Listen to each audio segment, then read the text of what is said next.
very good afternoon, students. Good afternoon, ma'am. Good afternoon, ma'am. Okay. Good afternoon, ma'am. Good afternoon. Very good afternoon. So welcome in the GIS class. So आज हम जो है GIS को पढ़ने जा रहे हैं. कल हमने GIS की जो क्यों GIS जरूरी है और GIS का जो बैकग्राउंड है, हिस्टोरिकल बैकग्राउंड, उसके बारे में पढ़ा. तो आज हम पढ़ रहे हैं कि GIS होता क्या है. ठीक है. तो भौगोलिक सूचना प्रणाली जो है वो 3 शब्दों से मिलकर बना है. भौगोलिक सूचना और प्रणाली, ज्योग्राफिक इंफॉर्मेशन सिस्टम. ठीक है. तो वास्तव में जो है भौगोलिक सूचना प्रणाली या भौगोलिक सूचना तंत्र शब्द जो है ऐसे तंत्र से है, ऐसे सिस्टम से है, ऐसे इंफॉर्मेशन से है जो धरातल की भौगोलिक सूचनाओं को दर्शाता है. यानी भौगोलिक इंफॉर्मेशन को जो क्या करता है, डिनोट करता है. ओके. तो जीआईएस जो है इस प्रकार हम ये कह सकते हैं कि जीआईएस एक कंप्यूटर आधारित ऐसा तंत्र है जिसके अंतर्गत वास्तविक संसार या पृथ्वी के किसी धरातल के आंकड़ों का, सूचनाओं की प्राप्ति, सूचनाओं का संग्रह, कलेक्शन, सूचनाओं का प्रकीर्णन,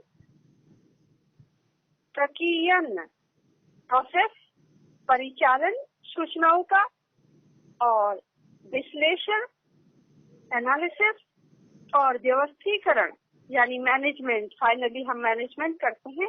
तो ऐसा प्रदर्शन जीआईएस है. तो इसका मतलब ये है कि GIS is a computer based system in which involve collecting, capturing, storing, processing, manipulation, analysis and managing, retrieving and displaying data or information of the real world or earth. ठीक है. It means हमें सबसे पहले data का capturing है, data का अभिग्रहण करना है. डेटा अभिग्रहण कैसे होगा? जीआईएस में जो डेटा सेट एकत्र किया जाता है वह मानचित्रों की प्रतिलिपि या उपग्रही प्रतिलिपि, वायु फोटो चित्र और या सर्वेक्षण के द्वारा जो आंकड़े एकत्र किए जाते हैं, चाहे वो प्राइमरी आंकड़े हो या ये सेकेंडरी आंकड़े हो, स्रोतों से हम जो आंकड़े प्राप्त करते हैं और उन आंकड़ों को हम क्या करते हैं, एकत्रीकरण करते हैं, उनका कलेक्शन करते हैं किसी उद्देश्य की प्राप्ति के लिए. और आंकड़ों की प्राप्ति व संग्रह के अंतर्गत चाहे हम स्कैनिंग कर ले हैं, मानचित्र डिजिटाइजेशन करते हैं या अन्य तकनीकों को सम्मिलित किए जाते हैं. तो इसका मतलब यह है कि data capturing is very very important. Okay student. Yes, sir. Second step है कि हमें डेटा जब कैप्चर हो जाता है, डेटा हमारा अधिग्रहण हो जाता है, कलेक्ट हो जाता है, तो हम डेटा को स्टोरेज करते हैं, संग्रह करते हैं. जीआईएस में डेटा का संग्रह का मतलब है, जीआईएस में डेटा का स्टोरेज का मतलब है कि कुछ भी सूचनाएं जो हमने एकत्र करनी है उन सब का संग्रह करना. बल्कि यूँ समझिए, इसका मतलब ये है कि एकत्रित आंकड़ों को जीआईएस के रूप में, फॉर्मेट में परिवर्तित करना संग्रह कहलाता है. यानी स्टोरेज का मतलब है कि जो धरातल के आंकड़ों का संग्रह करना, आंकड़ों का एकत्रित करना ही जीआईएस नहीं है, उसको जीआईएस के फॉर्मेट में परिवर्तित करना संग्रह है. ठीक है. जिन्हें पुनः हम प्रयोग कर सकते हैं क्योंकि हमारे पास डेटा स्टोर हो जाएगा तो उस डेटा को हम बार बार यूज कर सकते हैं. और आंकड़ों का संग्रह जो है कंप्यूटर की हार्ड डिस्क या सीडी या डीवीडी या मैग्नेटिक टेप इत्यादि पर किया जाता है. ठीक है. ये जो डिवाइसेज हैं इनसे हम डेटा को स्टोर करते हैं. ठीक है. इसका मतलब ये है कि हम एकत्रित आंकड़ों का एक आंकड़ा डेटाबेस तैयार कर लेते हैं, एक आधार आंकड़ा आधार डेटाबेस तैयार कर लेते हैं। जीआईएस के लिए यह जरूरी है। ओके। तीसरा इम्पोर्टेंट स्टेप यह है जीआईएस के लिए कि हम आंकड़ों का प्रोसेसिंग और मैनेजमेंट, मैनिपुलेशन नॉट मैनेजमेंट, आंकड़ों का प्रक्रियन और परिचालन यानी प्रोसेसिंग एंड मैनिपुलेशन, यानी आंकड़ा जो है डेटाबेस में एकत्रित आंकड़ों को एक प्रणाली से यानी दूसरे प्रणाली में आयातित इंपोर्ट कर लेते हैं और डिफरेंट लेयर्स के रूप में परिवर्तित कर लेते हैं, डिफरेंट लेयर डेवलप कर लेते हैं। जैसे धरातली आंकड़ों के साथ हम कुछ अपने जो एट्रीब्यूट डेटा है उसको भी कलेक्ट कर लेते हैं, उसके माध्यम से इसमें सम्मिलित कर लेते हैं और आवश्यकता अनुसार हमारी रिक्वायरमेंट के अनुसार इनका जब चाहे जैसा प्रोसेस कर लेते हैं और उसका मैनिपुलेशन कर लेते हैं। ठीक है। जो चौथा स्टेप है जीआईएस में वो एनालिसिस है। एनालिसिस जीआईएस का बहुत ही इम्पोर्टेंट पार्ट है। जीआईएस आंकड़ों का विश्लेषण या एनालिसिस कर, जैसे हमको जरूरत है उस हिसाब से हम एनालिसिस आंकड़ों का करते हैं और उनको आवश्यकता अनुसार एज पर अवर रिक्वायरमेंट, हमारी रिक्वायरमेंट जो होगी उसके अनुसार हम अंतिम उत्पाद में परिवर्तित कर निर्गत कर देते हैं। ठीक है। तो प्रोड्यूस कर देते हैं, आंकड़े को प्रोड्यूस करते हैं और जैसा हमको जरूरत होती है हमारी रिक्वायरमेंट के अनुसार हम आंकड़े को प्रोड्यूस करते हैं और उसकी लेयरिंग करते हैं। यानी इसका मतलब ये है कि किसी समस्या, फॉर एग्जाम्पल आप ऐसे समझिए इसको कि कोई समस्या या किसी भी परियोजना के उद्देश्य के अनुरूप ही, यानी हमारा ऑब्जेक्ट क्या है, हम क्या काम कर रहे हैं, हमें किस तरह की डेटा की जरूरत है, ये जो ऑब्जेक्ट हमारा है उसी के अनुरूप हम जीआईएस आंकड़ों के विश्लेषण को कई विधियों से कर सकते हैं।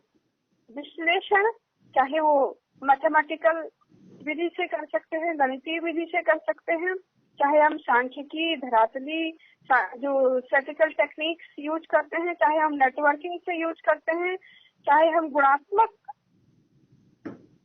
ढंग से यूज करते हैं, ये आदि कई प्रकार के से हम इसका विश्लेषण कर सकते हैं। ठीक है। इसका मतलब ये है कि इसके विश्लेषण करने के बाद हम एक डिसीजन सपोर्ट हमें मिल जाएगा, हम एक डिसीजन में पहुंच जाएंगे कि हमारा जो ऑब्जेक्ट है वो क्या फुलफिल हो रहा है, जो हमारी रिक्वायरमेंट है वो पूरी हो रही है या नहीं हो रही है। ठीक है। तो हम जो 4 जो स्टेप जीआईएस के हैं और 5वां जो स्टेप है वो मैनेजमेंट है। हम डेटा का मैनेजमेंट कैसे करते हैं, यानी आंकड़ा बैंक को ठीक से संचालित करने, मैनेजमेंट में सुचारू मैनेज्ड वे में, class management, home management, kitchen management, work management, हर जगह मैनेजमेंट की जरूरत पड़ती है ना, तो यहाँ भी हमें प्रबंधन की जरूरत पड़ती है। उस डेटा का प्रबंधन जो हमारे पास है और हमारी रिक्वायरमेंट के अनुसार हम जीआईएस में उस डेटा को कैसे संचालित करने के लिए हम संग्रह करते हैं और उसका प्रबंधन जीआईएस की महत्वपूर्ण जो है प्रक्रिया, प्रोसेस है। ये सबसे इम्पोर्टेंट है एनालिसिस और मैनेजमेंट। आंकड़ों के संचालन के लिए हमारे पास एक बहुत बड़ा बैंक हो जाता है, आंकड़े हो जाते हैं। जो डेटाबेस की बात मैं अभी ऊपर के स्टेप्स में कर रही थी, तो हमारे पास एक डेटाबेस हो जाता है और उस डेटाबेस का मैनेजमेंट हमें किस तरह से जीआईएस में करना है और उसका प्रबंधन उपयुक्त परिणामों के लिए बहुत ही जो है आवश्यक होता है मैनेजमेंट। ओके। वैसे तो आप जानते हैं मैनेजमेंट हर फील्ड में, हर जगह, एवरीवेयर मैनेजमेंट जो है बहुत जरूरी है। कोई भी काम अगर आप पढ़ने का ठीक से आपका प्लानिंग मैनेजमेंट नहीं होगा तो आप ठीक से पढ़ नहीं पाएंगे। अगर आपका कॉलेज आने का ठीक से मैनेजमेंट नहीं होगा तो आप ठीक से टाइम पर कॉलेज नहीं पहुंच पाएंगे। ठीक है। हर काम का अपना मैनेजमेंट होता है। तो मैनेजमेंट इज वेरी, तो जीआईएस में मैनेजमेंट के जो स्टेप्स होते हैं वो बहुत ही इम्पोर्टेंट है। ठीक है। उसके बाद हम डेटा को रिट्रीवल कर सकते हैं, यानी पुनर्प्राप्ति के लिए। जैसे जीआईएस में रिट्रीवल का मतलब है, इसको ऐसे आप समझें कि जीआईएस में जो आंकड़े होते हैं वो स्पेशल क्वेरीज यानी विशिष्ट जांच या प्रश्न के द्वारा हम पुनर्प्राप्ति कर अध्ययन कर लेते हैं। यानी हमारे पास एक सॉफ्टवेयर है जिसके माध्यम से हम किसी क्षेत्र की आकृति और उसका शेप को विशेष रूप से हम आंकड़ों की पुनर्प्राप्ति कर लेते हैं। मतलब कहने का मतलब ये है कि जीआईएस एक ऐसी प्रणाली में प्रयोग किए जाने वाले आंकड़ों को हम आवश्यकता अनुसार कई बार जांच और परख कर एवं प्राप्त कर लेते हैं। यानी बहुत बार हमें अपने आंकड़े को टेस्ट करना पड़ता है और उसको जो है परखना पड़ता है कि ये ठीक है, कौन सा ठीक है, क्या हमें रिजल्ट निकालना है और किस तरह से हमें यहाँ पर कौन सा आंकड़ा यूज होगा, जिन्हें हमें जिस भी आकृति आंकड़ा उत्पाद में रुचि होती है या हमारी रिक्वायरमेंट होती है तो उसको हम रिट्रीवल कर लेते हैं। ठीक है, समझ गए हैं?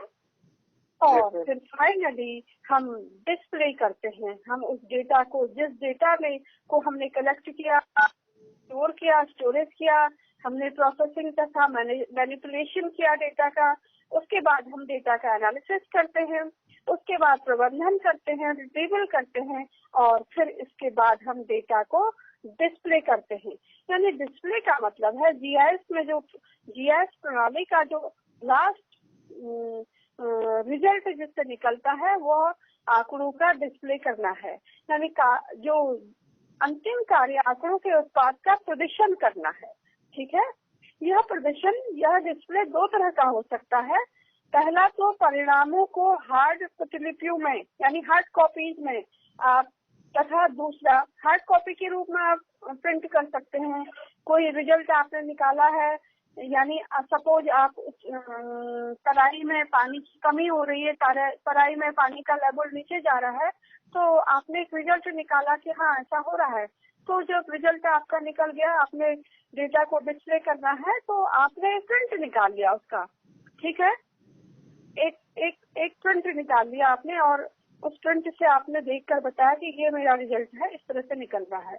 नंबर 1।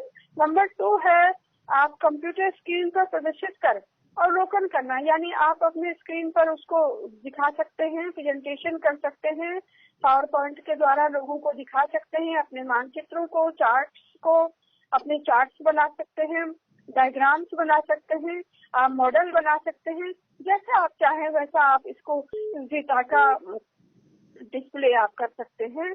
तो इंटरनेट के माध्यम से भी आप जो है, आजकल तो इंटरनेट बहुत ही कॉमन है, इसके माध्यम से आप अपने जो है डेटा का उत्पाद को गतिशील मोबाइल कर सकते हैं। आपने यूट्यूब में डाल दिया इस तरह का डेटा, मैंने इस तरह के रिजल्ट निकाले हैं, आपने पेपर लिख लिया, ये सब चीजें आप कर सकते हैं। ठीक है, तो इसका मतलब यह है कि भौगोलिक सूचना प्रणाली को अलग अलग लोगों ने अलग अलग ढंग से डिवाइड किया है और हम इसकी मेन स्टेप्स को पहले हमने समझा है। यहाँ पर थोड़ा सा मैं इसको आपको जरा सा जो बैकग्राउंड आपने कल पढ़ा, हिस्टोरिकल, इसकी हिस्ट्री क्या रही, जीआईएस की हिस्ट्री क्या रही, इसको भी आप थोड़ा सा अपने समझने की कोशिश करेंगे। जो भौगोलिक सूचना प्रणाली का जो हिस्ट्री है वो बेसिकली 1960 से प्रारंभ हुई। 1960 के बाद जो है जीआईएस आया और जब से कंप्यूटर पर जीआईएस का उपयोग किया जाने लगा तब से यह तकनीक प्रकाश में आई। ठीक है, सबसे इससे पूर्व यह प्रक्रिया जो है मैनुअल होती थी। ठीक है, मैनुअल जब होती थी तो इसकी हिस्ट्री तो 100 ईयर्स पूर्व से ही ये मैनुअल होती थी। इसका मतलब यह है कि जब शुरू में कैसे होती थी मैनुअल, प्रारंभ में इसका विकास उत्तरी अमेरिका में कई संस्थाओं के द्वारा किया गया। ये प्रमुख संस्थाएं इस तरह के हैं, आप इनको समझने की कोशिश करेंगे। ठीक है, US bureau of census, US geological survey, Harvard laboratory for communication, computer graphics, तो ये बड़ी बड़ी यूनिवर्सिटीज, जो बड़े बड़े इंस्टीट्यूशन दुनिया के थे, Canadian geographic information system CGIS जिसको कहते हैं, या जो है ब्रिटेन का प्राकृतिक प्रायोगिक शोध संस्थान नेचुरल एक्सपेरिमेंटल सर्वे सेंटर NREC जिसको कहा जाता है, ठीक है, और या पर्यावरण विभाग डिपार्टमेंट ऑफ इन्वायरमेंटल DOE जो है अग्रणीय संस्थान है जो भौगोलिक सूचना प्रणाली के विकास में प्रारंभ से ही जुड़े थे, यानी 1960 और उससे पहले से ही ये सारे संस्थान जुड़े हुए थे, ठीक है। तो अब क्या है कि भारत में जो भौगोलिक सूचना प्रणाली का विकास हुआ वो पिछले एक दशक से काफी तेजी से हुआ है। GIS के विकास में भारत जो है अंतरिक्ष डिपार्टमेंट ऑफ स्पेस का विशेष योगदान है। आप जानते हैं डिपार्टमेंट इसरो जो है हर दिन नई नई सैटेलाइट को लॉन्च करता है, तो भारतीय अंतरिक्ष विभाग जो है बहुत ही हाईली रफू से काम कर रहा है। इस विभाग में प्राकृतिक संसाधनों के संरक्षण यानी नेचुरल रिसोर्स मैनेजमेंट के लिए भौगोलिक सूचना प्रणाली का उपयोग किया, ठीक है। भारत में कई अब जो है बहुत सारे जो इंस्टीट्यूशन हैं वो GIS का प्रयोग कर रहे हैं और बहुत सारी यूनिवर्सिटीज कॉलेजेस में भी GIS का प्रयोग हो रहा है, यानी किसी क्षेत्र के ढांचागत विकास, सुविधा संरक्षण, व्यापार, बाजार, शिक्षा आदि में इसका बहुत ही महत्वपूर्ण सफलतापूर्वक जो है प्रयोग होने जा रहा हो रहा है, ठीक है। तो ये जो क्षेत्र है ये विकास को आगे बढ़ाने के कार्य में लगे हुए हैं, ठीक है। ये थोड़ा सा हिस्टोरिकल बैकग्राउंड को भी आपका इंडियन परिप्रेक्ष्य में आपको समझना बहुत जरूरी है, ठीक है। तो इसका मतलब यह है कि GIS एक कंप्यूटर पर आधारित प्रणाली है जो धरातलीय आंकड़ों के संचालन के लिए डेटा का स्टेप बाय स्टेप प्रयोग करती है। डेटा का स्टेप बाय स्टेप पहला स्टेप क्या है? डेटा इनपुट होता है, कंप्यूटर में डेटा जाता है, उसके बाद डेटा का मैनेजमेंट होता है, फिर डेटा का मैनिपुलेशन और एनालिसिस होता है और फिर डेटा आउटपुट होता है, जैसा मैंने अभी आपको थोड़ी देर पहले भी बताया, ठीक है। तो इसका मतलब यह है कि भौगोलिक सूचना प्रणाली हार्डवेयर, सॉफ्टवेयर तथा सभी प्रकार के भौगोलिक, इसके लिए आपको ये जानना जरूरी है कि इसके लिए सॉफ्टवेयर होना जरूरी है। जब तक सॉफ्टवेयर नहीं होगा हैंडल नहीं कर पाएंगे। एक सिंपल कंप्यूटर में आप GIS नहीं चला सकते हैं। GIS के लिए सॉफ्टवेयर का होना भी बहुत जरूरी है। अगर वो सॉफ्टवेयर उस पर नहीं डाला होगा तो आप GIS को रन नहीं कर सकते हैं, ठीक है। तो सॉफ्टवेयर तथा सभी प्रकार की भौगोलिक सूचनाओं को ग्रहण, प्रबंधन, विश्लेषण तथा प्रदर्शन को एकीकृत करता है, ठीक है। तो इसका मतलब ये है कि GIS हमें विभिन्न तकनीकी विधियों से भौगोलिक आंकड़ों के प्रदर्शन, विश्लेषण, उनको समझने और प्रश्न करने की स्वीकृति प्रदान करता है, जो चाहे वो मानचित्र मैप हो, चाहे वो ग्लोब हो, चाहे रिपोर्ट हो, चाहे चार्ट में हम आपसी संबंधों के प्रतिरूपों को, पैटर्न्स को बताते हैं और उनके ट्रेंड्स की जानकारी देता है। कैसा ट्रेंड चल रहा है, कैसे पैटर्न में पाए जाते हैं, इस तरह की ये सारी जानकारी हमें GIS से ही मिलती है। तो GIS एक ऐसी सुगम आधुनिक तकनीकी है जो किसी स्थान या कोई घटना विशेष के तथ्यों के आधार पर समस्या के त्वरित, अतिशीघ्र और सरलता पूर्वक समाधान करने की जानकारी लेने में सहायता प्रदान करता है। समझ गए student? Hello student. Yes ma'am. Okay, तो यहाँ तक आप क्लियर समझ गए हैं? Hello student. Yes ma'am. Okay, सभी लोग सुन रहे हैं मेरी आवाज को? Yes ma'am. ओके, तो अब जो है हमें ये समझने में आसानी हो गई है कि जो GIS है वो एक कंप्यूटर बेस्ड आधारित सिस्टम है, जो डिसीजन सपोर्ट सिस्टम भी कहा जाता है इसको, जो हमें किसी भी डिसीजन को लेने में मदद करता है, ठीक है। समझ गए हैं? Yes, ma'am. हमको कोई डिसीजन तक पहुंचने में मदद करता है। तो इसका मतलब ये है कि जीआईएस एक ऐसा साइंस है, जीआईएस एक ऐसा कला है, ऐसा विज्ञान है और ऐसी तकनीकी है जिसका संबंध भू सूचनाओं को प्राप्त, धरातल की सूचनाओं को प्राप्त करने, उनको संग्रह करने, उनकी प्रक्रिया को जानने, उनके निर्माण को जानने और प्रस्तुतिकरण तथा प्रचार प्रसार से संबंध रखता है। ठीक है? Yes, ma'am. तो हाँ, यह लेरस तथा आमोर जो हैं बहुत बड़े जीआईएस एनालिसिस हैं, जिन्होंने 1991 में अपनी बुक में कहा है कि द आर्ट, साइंस और technology dealing with the acquisition, storage, processing, production and presentation and dissemination of geo information, यानी धरातल के सूचनाओं को प्राप्त करने, संग्रह करने, प्रक्रिया, निर्माण, प्रस्तुतिकरण तथा प्रचार प्रसार से संबंध रखता है। ठीक है? स्टूडेंट समझ गए हैं? Yes, ma'am. अब हमें थोड़ा ये समझना है कि जो भौगोलिक सूचना प्रणाली, कहीं कहीं पर आपको ये चीज को क्लियर करना है आप लोग। Geographical GEO, geographical information system, ठीक है? जीआईएस की जो फुल फॉर्म है वो ज्योग्राफिकल इंफॉर्मेशन सिस्टम है। ठीक है? Yes, ma'am. समझ गए स्टूडेंट? Yes, ma'am. मेरी आवाज को सुन रहे हैं आप लोग? Yes ma'am. तो कहीं कहीं पर हम ज्योग्राफिकल जीईओ, जीआरए, PHICAL होता है और कहीं कहीं पर ज्योग्राफिकल जीईओ, जीआरए, PHIC ज्योग्राफिक होता है। तो इसमें कोई अंतर नहीं है, आप लोगों को कंफ्यूजन नहीं करना है। ज्योग्राफिकल PHICAL और PHIC लास्ट में जो है, तो ये सेम है।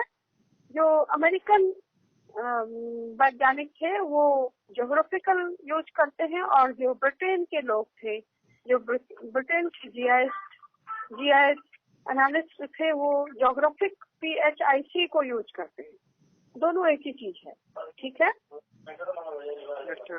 तो अब हम ये जानना चाहते हैं, थोड़ा सा और आगे बढ़ते हैं कि जो भौगोलिक सूचना प्रणाली के उद्देश्य क्या है, ऑब्जेक्टिव्स ऑफ जीआईएस के ऑब्जेक्टिव्स क्या हैं, क्या उद्देश्य से हम जीआईएस को करते हैं। तो जीआईएस के ऑब्जेक्टिव्स क्या हैं? हम किसी योजना या निर्णय लेने की क्षमता को बढ़ाता है। हमारी आंकड़ों के, हमारे पास जो आंकड़े होते हैं, आंकड़ों के वितरण, डिस्ट्रीब्यूशन तथा उनके संचालन के लिए सफल साधनों की पूर्ति करता है। आंकड़ा भंडार यानी जो जीआईएस डेटाबेस अभी मैंने आपको बताया, मैं आंकड़ों को, जो आंकड़ा आपको चाहिए उसको आप रख लें, जो नहीं चाहिए उसको आप हटा दें। ऐसी सुविधा हमें प्रदान करता है। विभिन्न स्रोतों से एकत्रित जो आंकड़े होते हैं उनको संगठित करता है, उनका मैनेजमेंट हम कर सकते हैं और जो बहुत जटिल, अति जटिल विश्लेषण को भी इससे संभव है।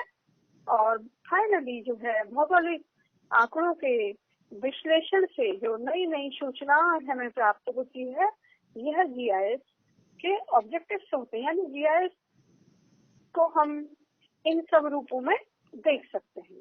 ठीक है? हम किसी लोकेशन का एनालिसिस करते हैं तो हम कोई स्थिति को देख रहे हैं। सपोज आप रुद्रपुर में रहते हैं और भारत के मानचित्र में आपने रुद्रपुर के लोकेशन को देखा और रुद्रपुर में लैंड यूज चेंज को देखने की कोशिश करी और जीआईएस में आपने देखा। तो लोकेशन, कहीं की लोकेशन बड़ी इंपॉर्टेंट होती है ज्योग्राफी में।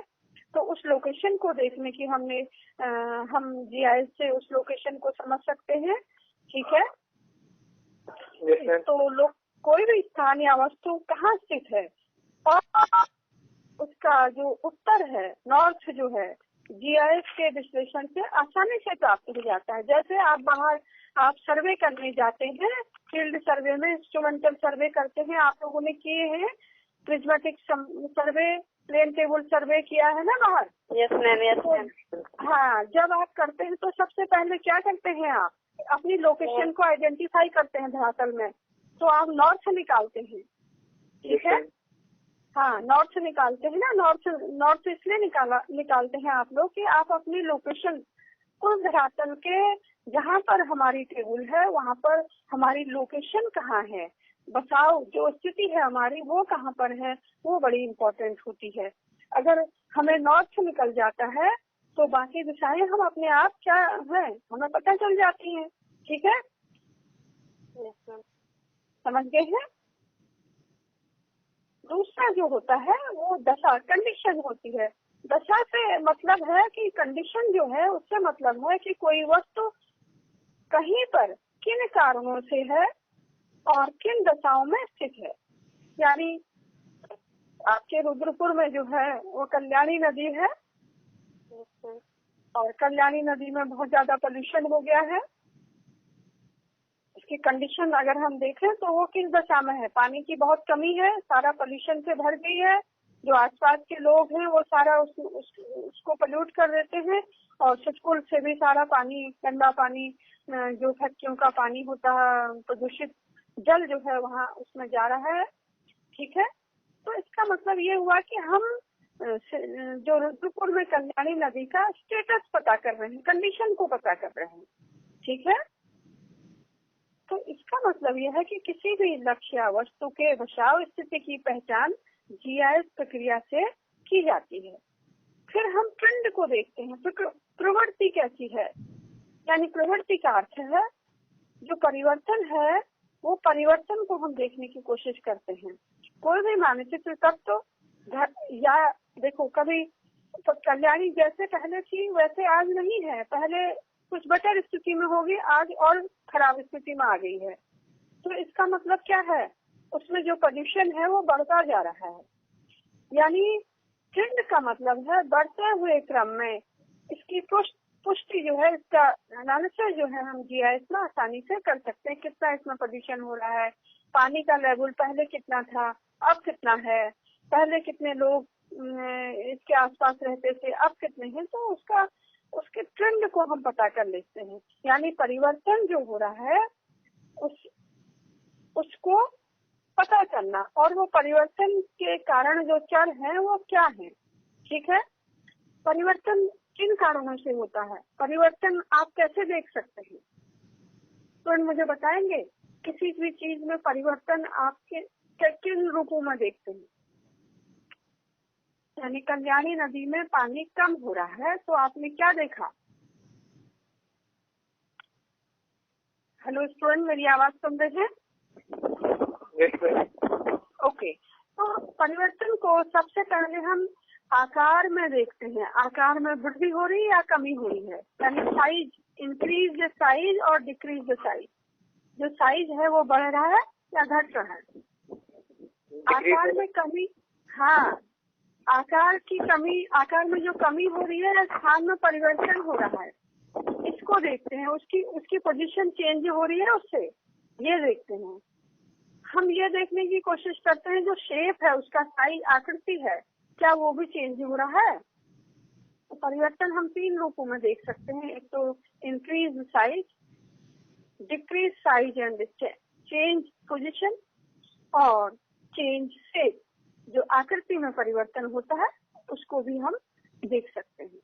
अब हम फाइनली जो है प्रतिरूप की बात करते हैं। जो प्रतिरूप है वो प्रतिरूप क्या है, प्रतिरूप के रूप में जो पैटर्न है GIS के कार्यों में धरातलीय जो प्रतिरूप है उनका अंतर संबंध बहुत ही महत्वपूर्ण विशेषता रखता है। यानी सभी मानचित्र आकृतियों में विभिन्न प्रकार के धरातलीय संबंध होता है, यानी धरातलीय संबंध हर किसी का, मानचित्र का जो है जो आकृतियां होती हैं उनका संबंध होता है। इसमें से कुछ संबंधों को हम देख सकते हैं, हमारी आंखें उनको देख सकती है, और जबकि कुछ संबंधों को हमारी आंखें नहीं देख पाती, हम महसूस कर पाते हैं। ठीक है, इसका मतलब यह है कि उसको जानने के लिए जीआईएस की आवश्यकता होती है। जीआईएस उसको समझने में हमें बहुत आसानी होती है, जीआईएस से प्रतिरूप को समझने में। ठीक है, यहाँ तक आ गए हैं समझ में आपका? अब हम क्या है, जब ये सब चीजें इतना पढ़ लेते हैं, हमें जीआईएस क्या है और जीआईएस का की जो डेटा है, डेटा का हम कैप्चर करते हैं, डेटा का एनालिसिस करते हैं, डेटा का रिट्रीवल करते हैं, डेटा का मैनेजमेंट करते हैं और डेटा का डिस्प्ले करते हैं। ठीक है, और फिर हम ये भी देखते हैं कि जीआईएस के उद्देश्यों के लिए जीआईएस के मेन उद्देश्य क्या है, ये हमने पढ़ा। फिर हम ये देख रहे हैं कि भौगोलिक सूचना प्रणाली का उपयोग जो है हम किन किन चीजों में मोस्टली करते हैं। हम लोकेशन को आइडेंटिफाई करने में करते हैं, और किसी स्थिति उसकी दशा क्या है ये देखते हैं, उसका ट्रेंड क्या है ये देखते हैं, और उसका पैटर्न क्या है ये देखते हैं। ठीक है, तो इसका मतलब ये है कि जीआईएस जो है बहुत ही इम्पोर्टेंट हमारे लिए है। और अब मैं आपको कल ये शुरू करूंगी कि जीआईएस जो है कैसे जीआईएस कार्य करता है, how does GIS work, GIS कैसे कार्य करता है। ठीक है, जो हमारे पास आंकड़े होते हैं उन सूचनाओं को हम संबंध करते हैं, कैप्चर करते हैं, इंटीग्रेशन करते हैं, प्रोजेक्शन करते हैं, और जो है फाइनली डेटा का एक ढांचा स्ट्रक्चर तैयार करते हैं। तो ये स्टेप्स हम कल को पढ़ेंगे कि हाउ डज जीआईएस वर्क, कैसे जीआईएस काम करता है। ठीक है स्टूडेंट? हाँ, thank you so much student. तो कंटिन्यूअस कल भी आप इसी टाइम पर अपने क्लास को पढ़ेंगे, और फिर मैं कल आपको कुछ एक्सरसाइजेस भी बताऊंगी कि ये एक्सरसाइजेस आपको इसमें करनी है। और मैं ये चाहूंगी कि आप जो पुरानी मैंने जो रिमोट सेंसिंग की सारी एक्सरसाइजेस आपको बताई हैं, ये सारी कंप्लीट हो जानी चाहिए। आपका जो सिलेबस है अब कंप्लीट होने जा रहा है। केवल कुछ ही जीआईएस का जो रिपीटेशन हो रहा है, रिवाइज में कर रही हूँ। ये जीआईएस मैं कॉलेज में आपको बता चुकी थी, बट फिर मैं एक बार फिर इसका पूरे पहले से ही इसका रिवीजन बेसिक से कर रही हूँ, ताकि आपकी समझ में, जिन बच्चों ने क्लास नहीं भी अटेंड कर पाई तो ऑनलाइन क्लास से वो उनकी समझ में आ जाए। ठीक है, okay, thank you so much. Thank you.